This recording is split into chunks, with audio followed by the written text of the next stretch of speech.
You know, I've done 6 wars. I've ended 6 wars, and I thought this maybe would be the easiest one.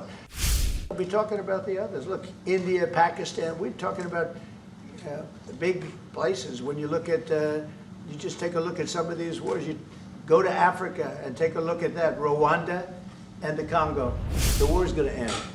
When it ends, I can't tell you, but the war is going to end, and this gentleman wants it to end, and Vladimir Putin wants it to end. I think the whole world is tired of it, and we're going to get it ended. It was, you know, I've done 6 wars. I've ended 6 wars, and I thought this maybe would be the easiest one, and it's not the easiest one. It's a tough one. A lot of reasons for it, and they'll be talking about it for a long time, but they'll be talking about the others. Look, India, Pakistan, we're talking about the big places. When you look at, you just take a look at some of these wars. You go to Africa and take a look at that, Rwanda and the Congo, Republic of the Congo. That's been going on for 31 years. And so we've done a total of 6, and we really have 6, not including the fact that we obliterated, and it turned out to be a total obliteration, the nuclear, as you said, the future nuclear capability of Iran. And this one, I think we're going to get solved also. I feel confident we're going to get it solved. Thank you, Mr. President. Can you tell us about your conversations with European leaders and what they need to see to support an end to the war? Yeah, well, we're going to be meeting with a great representative group and 7 very powerful, very big countries, and great people, all friends of mine and friends of yours. And we're going to have some suggestions made. They want to see peace. They would like to see peace. When did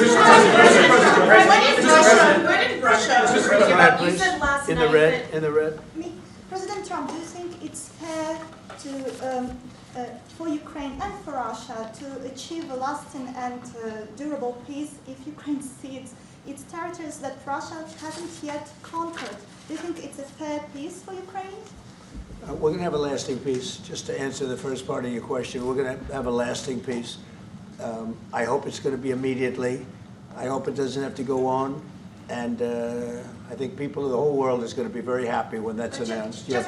President, you posted on social media, Mr. President, a very touching letter from the First Lady. And the letter was hand-delivered to President Putin.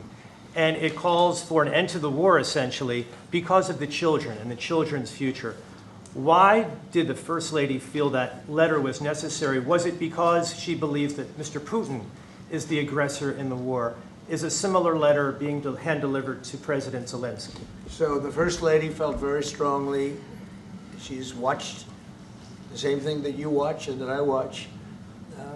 I see things that you don't get to see, and it's horrible. But when she's got a great love of children, she has a wonderful son that she loves, probably more than anybody, including me. I hate to say it, but she loves her son. She loves children, and she hates to see something like this happening. And that goes for other wars too. I mean, she sees the heartbreak, the parents, the funerals that you see on television. Always funerals. We want to see something other than funerals. No, she felt. It was a beautiful letter. It was very well received by him. And she did ask me to say, you know, she would love to see this end. She would love to see it end. And she says it very openly, very proudly, and with great sorrow because so many people have been killed.